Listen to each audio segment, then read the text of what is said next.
வாத்தி coming ஒத்தே டடரடன் டடரடன் done done done.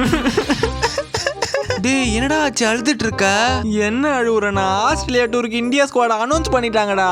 ஆமாண்டா, ஸ்குவாட்ல தான் ரோஹித் கோலி 2 பேருமே இருந்துச்சு. அதனால தான் நானே வாத்தி கம்மிங் பாட்டை போட ஆடிட்டு இருக்கேன். ஸ்குவாட கொஞ்சம் ஒழுங்கா பாரியா. ஒழுங்கா பார்க்கணுமா? ஒழுங்கா தானே பார்த்தேன். ரோஹித் கோலி பேர்லாம் இருந்துச்சு. என்னையா இது, ரோஹித் பேர் பக்கத்துல சிஏ காணோம். கேப்டன்சில இருந்து தூக்கிட்டாங்கடா. என்னடா விளையாடுற? அவர் போன வருஷம் T20 வேர்ல்டு கப், இந்த வருஷம் சாம்பியன்ஸ் டிராஃபில இந்தியாவுக்கு வின் பண்ணி கொடுத்த கேப்டன்ரா. நான் எங்க விளையாடுறேன்? BCCI தான் ரோஹித் சர்மா வச்சு விளையாட்டு போயிட்டாங்க.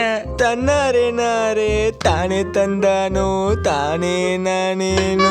இது அவன் எப்பாடே உனக்கு என்னடா பிரச்சனை? தோனியை ஸ்குவாட்ல எடுக்கலன்னு கொஞ்சம் அழுதுட்டு இருக்கியா? அவர் ரிட்டையர் ஆயிட்டாரா, அவர்லாம் எடுக்க மாட்டாங்க.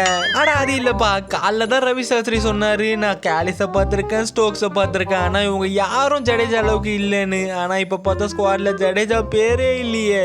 எப்பா ஓடிஐல யங்ஸ்டர்ஸ்க்கு சான்ஸ் தரலாம். இந்த டூர் முடிஞ்சோடனே சவுத் ஆப்பிரிக்கா கூட டெஸ்ட் சீரிஸ் இருக்கு. அதனாலதான் ஜட்டுக்கு கொஞ்சம் ரெஸ்ட் தரலான்ட்டு அவர் ஸ்குவாட்லயே எடுக்கல. மற்றபடி டீம்ல இருந்து ஜடேஜாவெல்லாம் டிராப் பண்றதுக்கு வாய்ப்பே இல்ல. சரி உர்ரா, இப்ப ரோஹித் இது கேப்டன்சி இல்லைன்னா என்ன? நமக்கு எப்பவுமே ரோஹித் தான் captain. Rocco 2027 ODI world cup தூக்கணும், அதான் நமக்கு முக்கியம்.